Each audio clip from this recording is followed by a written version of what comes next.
hey. What's up? None, man. Just chilling. What's up with you? Damn it. Let me start it over again, I guess. Oh, my God. Okay. That's the last one. Okay, fine. This is the Hosh Poshcast. To my right, we got Jacob, the Maniac. Jacob Snyder, the Maniac Collider. Why is he doing the intro? And we got He Nick, just jumps and then we got over to my left, we got Nick, the Slick Johnson. damn straight. And I'm Addison Miller, the movie review killer. Anyway, I just want to thank our sponsor, Titties. Oh, man. You know, the titty... I think after this one, What? you'll just not do the intro. I'm totally down for that. Hey, well, anyway. It's just the amount of titty in these. It's like, it's a lot to handle, you know? Hey, it's not a bad thing. It's not a bad thing, but it's kind of like If that's not your thing, I totally respect that. I'm just not really. No, dude, yeah. Anyway, I'm not gonna. Yeah. we just watched... What did we watch, guys? Hereditary. A24, Ari Raster. Hereditary. Ari Aster. Thank you for saying what I said, but more clear. You know what, Jake? You can fucking leave. Wow, for thanking you. There, you got me on that one. There's too much going on. Okay. What are we gonna start off with this one? Let's just say the basic plot of the movie, Oh, okay. Wow. and you know, So And there's then- and this then go old into it. lady. Oh, spoilers, by the way. Yeah, this is going to be a spoiler cast. Yeah. It's been out for 5 months. every movie we talk about, there will be a spoiler warning. I'm letting you all know right now, but we will also let y'all know at the beginning of every other review that we do. Not like every other, like we're gonna be like skipping some, but literally every single review after this one, there will be a fair spoiler warning. So Hereditary starts out with an old lady dying in the funeral house. And so, yeah, spoilers, Charlie, the main girl with the face, you know who I'm talking about. She's a demon king from hell, Paimon, the god of mischief, the devil of mischief, Loki. And but Paimon doesn't like girl bodies. They're icky. So like the whole movie is basically trying to course correct Paimon into a man body. And wacky hijinks ensue for 2 hours. 2 hours and 7 minutes. It's a long one. It's a long haul. Yeah. Good Yeah. movie. One of the... That was a really interesting synopsis, man. I actually read that straight from the box. Damn, dude. Like, Anyway, we're not recording in the same room. We're in different. don't say where we live. Nick is on the north side. I am on the south side. Addison is in the northwest South side. Side. Okay, we're getting off topic. All right. Nuh-uh. All right. Got him. So like the horror movies that came out this year that I can remember, That you saw. that I usually try and see every horror movie, but I'm only one man. Yeah. I saw Insidious Chapter 4, The Last Key. Damn it. That was Ass in a Hole. I saw The Nun. That was slightly better, but that was like a jumbled mess of a movie. Mm-hmm. I saw it twice, so I know what I'm talking about. Yeah. Man, how do you do it? I didn't see Winchester. Winchester was whack. Oh, the Winchester House, right? Yeah. That movie was whack. They definitely. It was so whack. But not here to talk about Winchester. Hereditary. Yeah, Hereditary was like the light in the dark this year. For horror Which is movies. ironic because it was such a dark movie. Yes. Let's discuss that. The darkness was quite dark. Yes, please. Let's. Yeah, go ahead. You got this one. Yeah. Oh, I was just gonna say that it was pretty dark. You know, the lighting was dark. Well, you're not wrong. The lighting was dark. Yes, indeed. Especially near the end. It started out kind of bright. It didn't start out as bleak. And then, And then it ended with It ended. at night. it ended at night. So it's like right, there's yeah. no more light. All hope is lost. It ended on a high note, though. The ending was actually inspirational. It inspired us to do this podcast. In a weird. Damn. That's real. But yeah, like in a weird way, like it did have like this kind of like inspiring music at the end when he was looking at the statue. That music was tight. I said I don't really know how applicable this would be until I would try it, but that music, like, by itself isn't scary. Right. I feel like you could put it over other shit, but put over this really eerie scene. You were saying saying like, in that scene with all that context. With the really bizarre and freaky context, it made the music equally freaky and bizarre. But you were just saying that it just seemed like typical horror music, and it wasn't special in any way. Do you remember the music? Yeah. Vividly. Vividly. I can see it now. Well, watching it a second time, I would say yeah, and I just watched it, but it's like that really long bass. I don't know if it was a horn. I don't even remember. Sing it. But like, no, you're right. I remember now. Yeah. Like, it works for a horror movie, but I don't know. It's no. I want to say Blair Witch Project, but I feel like that's not a good example. Like, the after credits of the Blair Witch Project. Only used in the credits, but I remember it. I also remember The Witch though. The Witch soundtrack is great. Fantastic film. Like, I remember that right now. That movie was scary good. Bless you. Sorry. I didn't spray you. You gonna wipe that shit up or what? No, it's fine. Who cares? Moving on from music. For me, the most impressive thing about this movie is how layered and complex the story is, and like how it spreads itself like pretty evenly throughout the entire view time. I don't know what you mean by Damn, you're right, bro. What do you mean? What? It spread itself wide and far, dude. Yeah, you're in the middle of the movie. You can still get a handful of that info. But like, there's some movies where like they load up the back, like the last 5 minutes with the story, or vice versa. Oh, okay. In this movie, yes, you get a lot of information, but it's never all at once, it feels like. Because, you know... Oh, okay, I think you're saying it was like sprinkled throughout. Yeah, so, yeah, you have like, at the beginning, she goes to that grief seminar, and that's where you learn about her past. And that is, like... It's an info dump, but it's done naturally and organically. And creatively. Yeah. Yeah, it's not like they're just like... It's not a narration. No. Yeah. She's not reading her past or anything to the audience. Right. It's not like, well, like, you know, like how's it going? Oh, well, it all started when I was a kid, and then she like says everything. Yeah, right. It's like her being in that kind of, you know, loss of a loved one support group. Her being in that support group, you would naturally do that. You would explain all of that stuff, because it's like you kind of have to get it off your chest, and it doesn't feel like a thing that they did that one time and they didn't really go back to the right. Everything else. No. I'm saying came back to that. No. I'm saying that she went back to the support.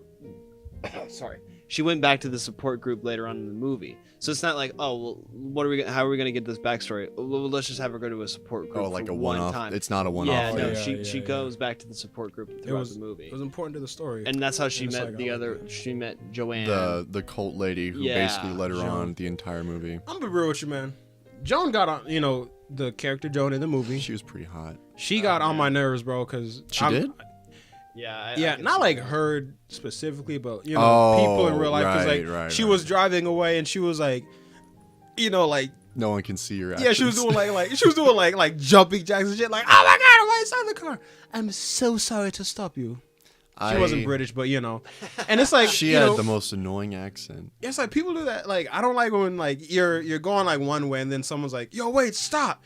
And then they try to like sell you something, or like, hey man, like sign like this paper or whatever. It's like, bro, let me do me. You know.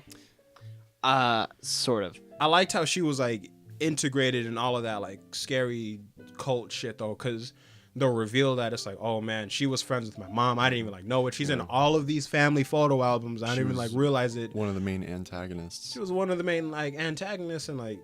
Man, she played them. I think she was one of the main antagonists. I totally agree with that notion. Mm-hmm. But I disagree with it just because you said that. So there you go.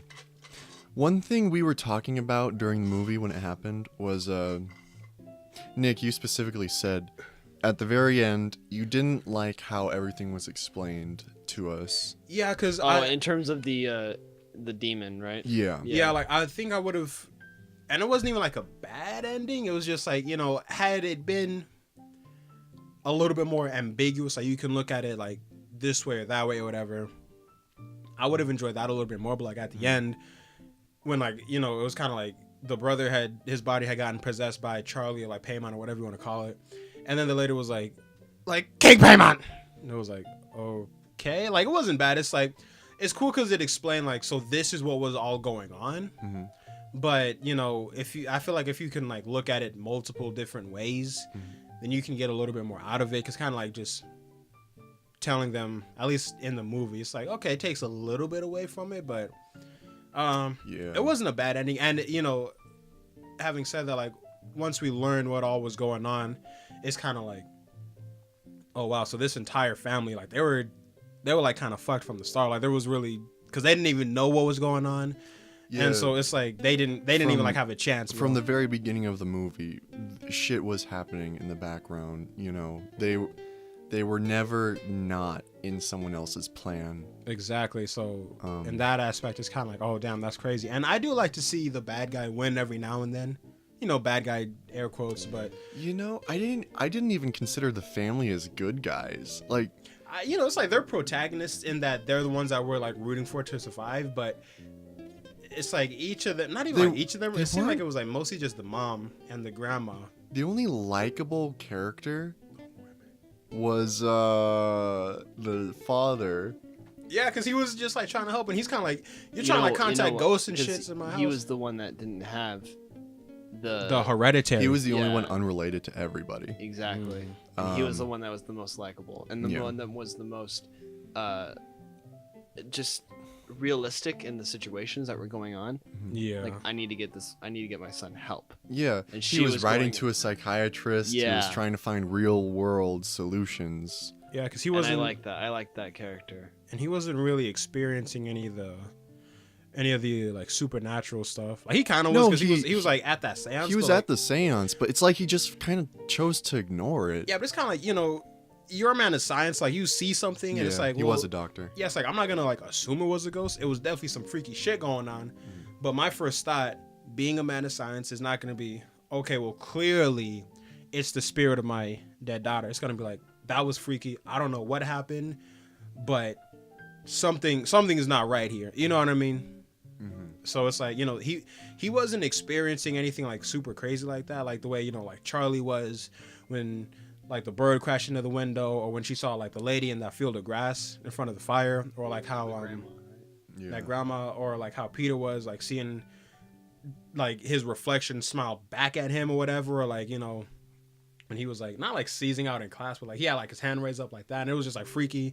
Or like how the mom was, you know, when she was at that first seance with that lady Joan, and then just all of the crazy shit like that. He was like you guys said, like kind of just like on the outskirts of that.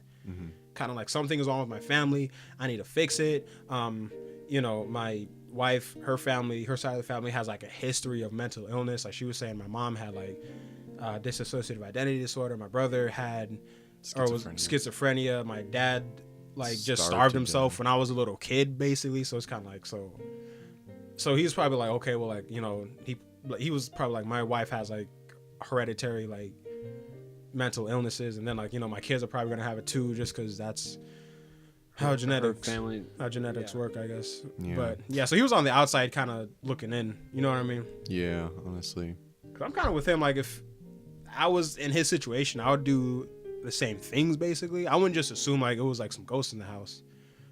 I wouldn't try to contact them neither, because it's like, that's shit you just don't need to really be messing with. You feel me? Am I right or am I wrong? You are right. Damn straight. Straight. Is there anything else that we really want to talk about with the spooks and scares? Because I do. Oh, I like. Yeah. Oh. Oh. You haven't talked much. So. No, I haven't. What I really liked when it came to the spooks and scares is that the spooks and scares were realistic events, and it wasn't something that was like only scary in the moment. It was something that you wouldn't think would be scary. You wouldn't think would be something that would be in a horror movie, like Charlie getting beheaded, and then his reaction, Peter's reaction to it, of not being able to speak and not really being able to look back at his sister dead body, like being so terrified of what he would actually see. Yeah, and that was like, in Yeah. a way, true horror. Because if you were in that situation, that would be terrifying, and that would just be His reaction is gut-wrenching. so realistic too. It really is, yeah. Like just staring forward and like tears getting in his eyes, and he can't even like choke out the words. But know? he can't even really process the event entirely because he's not in his right mind. He's high during it, so it's. Damn. Yeah, Yeah. it's pretty crazy, and there's that, and then there's also the mom being on the walls and like levitating and stuff like that. That is something that you would kind of, it's scary in the moment, but it's not something that's like gonna jump out at you. It's something that you see. Yeah, you visually see it, and it just holds on and it lingers, and that's kind of what's scary about it too. Yeah. It not being like a jump out and like, oh, look at this. There's like one jump scare. The bird. It's her. There's the jump scare. I wouldn't even really call it a jump scare. People freaked out at that in the theaters. I literally jumped up and scared your neighbor. Did I really? I mean, you saw the bird in the window, though. You saw Jesus. you saw the bird coming. So I really wouldn't consider that to be a jump scare. I think I the did. jump scare was when he was down in the living room. But it was. Wait, hold on. He was down in the living room, and he was looking at his dead dad's And she corpse, popped out of the and she pops out of the corner. That was the jump scare. That was the only one. But anyway, I really liked it for those scares and was them scary. being realistic, and also not being something like with, oh, man is masked and he's coming to get you with chainsaw. Blah, boom, boom, boom, boom, boom. That's only really scary in the moment, and it's not something that you're gonna think about later. Yeah, that's It's like a- an it's a adrenaline cheap scare, yeah. rush. Exactly, yeah. And so yeah, I really respect this movie for that decisions, and those decisions only. JK, Nick, what were you gonna say before I interrupted you?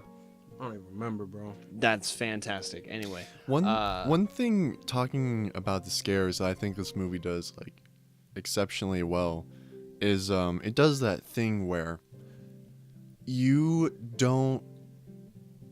it doesn't do this every time, but there's like, especially near the end, we see the reaction of the characters before we see the scary thing.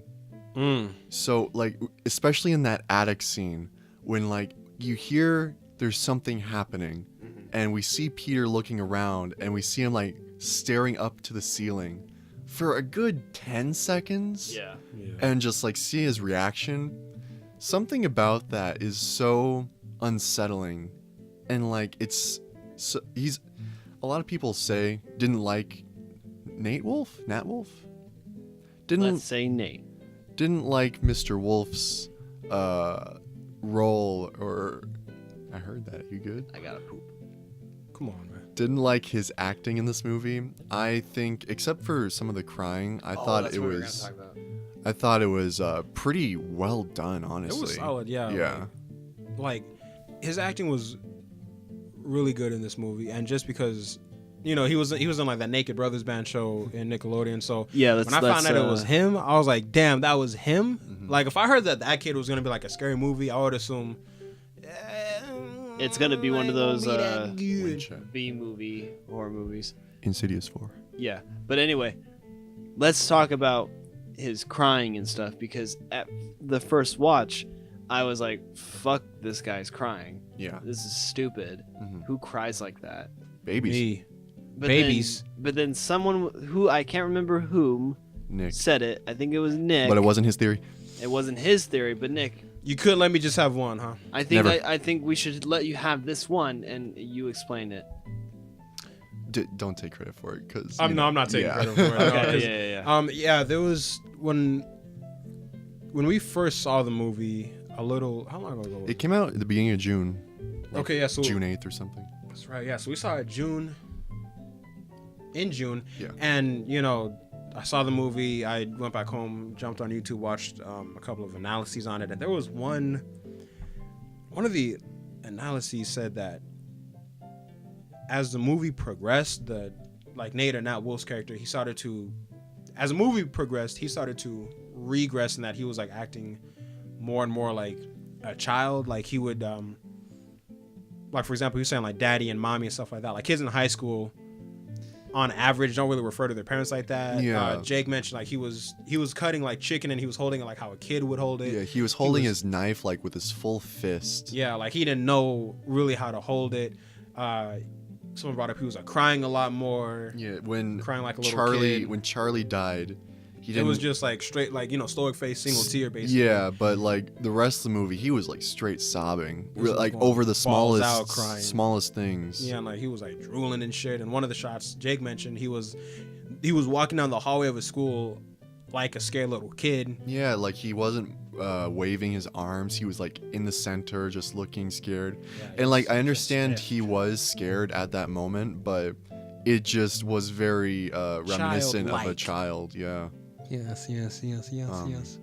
So like one of the things we were thinking was maybe they were trying to regress him to make him vulnerable, but also to get his mental state to the same age that Charlie was at. Yeah, because like if his mental state was like younger, then it would be Maybe more vulnerable, yeah. kind of like more malleable. Mhm. You know what I'm talking about? You know what I'm saying? You know what I'm saying? Yes. You know what I'm saying? Yeah. Thanks for not covering your mouth through any of that. You're welcome. Continue. That was it. Oh, okay. That was pretty much I it. think we pretty much got everything off of our chests Good movie. about this movie. Good movie. Solid, yeah. Solid movie. All right, Jake Snyder, the Maniac Collider. What would you give Hereditary on a scale of 0 to 10? Is 10 the highest though? I'm pretty sure 10 is the highest. That being the case, I would give Hereditary by Ari Aster a 9 out of 10. One of the better horror movies, period, I would say. Yeah, I would say that. And one of my favorites of this year. Yeah. Strong praise from the Snyders. Nick the Slick Johnson, what would you give Hereditary on a scale of 0 to 10? On a scale of T- 0 to 10, I would give it a 10 solid 10 being 8. the highest. 10 being the highest, though. Does that change your rating? Does that change your rating? It'd be a solid 8 out of 10 for me. Oh, okay. Any reason for that? I think it was a pretty good movie. What would raise it for you? You know what would raise it for me? No. That's why we're asking. Fucking got him, dude. I don't know, probably like maybe if it was a little bit more ambiguous. So that ending, if and once again, the ending wasn't even terrible to me. It's just like I totally feel like- understand where you're coming like from it too. it just seemed a little bit too easy I for think me. it's just I- making it more accessible. I honestly. understand it too, Yeah. but the thing is that since we watched it a second time, I feel like everything was kind of gearing up to that, and Sure, you were yeah. getting glimpses of everything that was going on beforehand. So, the first person, seeing it for the first time, of course, you're not going to pick up on those things throughout the movie. But the second time around, it was more obvious, and I feel like the ending was okay. I could see that. Or you could look at it as maybe she's like seeing all of these like readings and books and stuff on like demons or whatever, and because she kind of has a history of like mental illness, she's getting schizophrenia, stuff like that. She's getting really like stressed out and more unhinged. So then she sees these books about like demons and shit like that, yada yada yada. Then it's kind of like, oh my gosh, what if it's like a demon controlling my family or whatever? And then the end, it doesn't like really say it is, and it doesn't say it isn't. Then it's kind of like, oh wow, well, how was it? And then it's like you could look at it either way. So and I don't mind ambiguity in my movies, so I probably would have just had it like that. If it was more ambiguous, probably a 9 out of 10. That kind of reminds me of the ending of It Comes at Night. You don't know what's going to happen to these main characters. You don't know what's real and what isn't. Right. You can assume, you can infer, Mhm. you can speculate, Mhm. you can guess, but you don't know. fantastic. Yeah. I am going to give the movie a solid 9 out of 10. Just a real good, scary movie. Gave me the spooks, gave me the scares, but most of all, it gave me Oh God. the nightmares. Damn, I kind of rhymed. Did it tingle your dinglies? Gee, Man, come it did on, man. all that. Why you got It did Why you all got to that. take it there, bro? Why you gotta do that? It tickled my taint. Oh my gosh. Damn, dude. That Yeah. sounds intense. It was. Well, All right, this has is been why I drink this has been the Hosh and Posh smoke cast, and episode 2 Inject. out of I don't know, out of however many we make. this is not the second episode. No, Yeah, it because is, we dude. filmed. We didn't film, but like we did. Did you say of Hosh Poshcast or of A24? Oh, Yeah. Damn, because I straight was not even listening to you. I'm sorry. I got stuff going on. I was just kind of thinking about that. But yeah. yeah. Thanks for listening. Give a like, You're welcome. give a subscribe, give a comment, Positive comment, por favor. and Or maybe some constructive criticism. yeah, please be gentle with the constructive criticism. This is all just a work in progress. Talking about you, Jacob. Not you, Jacob. The other Jacob. There's a Jacob on the comments that says mean things. You didn't have to use my name though. Oh no, I'm not Maybe talking about we you. don't single out anybody in our comments. Right. Don't worry, we'll edit all this out.